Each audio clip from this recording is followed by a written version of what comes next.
പാരിസ്ഥിതിക ആഘാത പഠനം നടത്തിയതിനു ശേഷമാകണം കോറികൾക്ക് അനുമതി നൽകേണ്ടതെന്ന സുപ്രീം കോടതി നിർദ്ദേശം നിലനിൽക്കുമ്പോഴാണ് കടമ്പനാട് പഞ്ചായത്തിൽ 9ാമത്തെ കോറി പ്രവർത്തനം ആരംഭിച്ചത്. കന്നിമലയിലെ കോറിക്കെതിരെ പരിസ്ഥിതി പ്രവർത്തകർ നൽകിയ പരാതിയുടെ അടിസ്ഥാനത്തിൽ ഹൈക്കോടതി ഈ കോറിയുടെ പ്രവർത്തനം സ്റ്റേ ചെയ്തിരുന്നു. തുടർന്ന് പരാതിക്കാരുടെ വാദം കൂടി കേട്ട് നടപടിയെടുക്കാൻ പഞ്ചായത്ത് സെക്രട്ടറിയോട് നിർദ്ദേശിക്കുകയും ചെയ്തു. എന്നാൽ പരാതി കേൾക്കാതെ കോറിക്ക് വീണ്ടും പഞ്ചായത്ത് അനുമതി നൽകി. 20 മീറ്റർ താഴ്ചയിൽ മാത്രമേ ഖനനം നടത്താൻ പാടുള്ളൂ എന്ന നിയമം ഇവിടെ 40ഉം 60ഉം 100 മീറ്ററുകളായി മാറുന്നു. ഖനനത്തിന്റെ ആഘാതത്തിൽ സമീപത്തെ വീടുകളെല്ലാം നിലം പൊത്താറായ സ്ഥിതിയിലാണ്.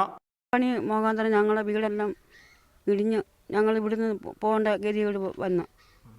ഭിത്തിയെല്ലാം തകർത്തിരിക്കുക. തെരഞ്ഞെടുപ്പ് സമയത്ത് നിർത്തിവച്ചിരുന്ന കോറി വോട്ടെടുപ്പ് കഴിഞ്ഞതോടെ വീണ്ടും സജീവമായിരിക്കുകയാണ്. സുപ്രീം കോടതിയുടെയും ഹൈക്കോടതിയുടെയും ഉത്തരവ് പോലും പാലിക്കാതെയാണ് ഇവിടെ 9ാമത്തെ കോറി പ്രവർത്തനം ആരംഭിച്ചിരിക്കുന്നത്. ക്യാമറ പേഴ്സൺ അഫ്സൽ രാജിനൊപ്പം ടോബി ജോൺസൺ, മീഡിയ.